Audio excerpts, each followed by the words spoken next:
என் பார்வையில் ஆன்மீகம்.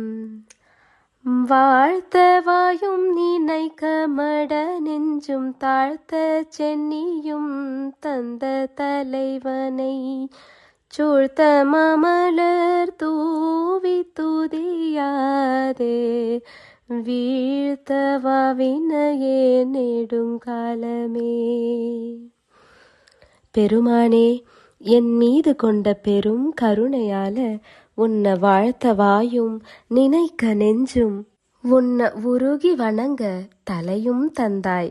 ஆனால் நானோ பெரிய பெரிய மனமுள்ள மலர்களை எல்லாம் உன் மீது தூவி துதி செய்யாமல் காலத்தை வீணாக கழிக்கின்றேனே என்று வருந்தி பாடுகிறார் திரு நாவுக்கரசு சுவாமிகள் 5ஆம் திருமுறையில. திருச்சிற்றம்பலம்.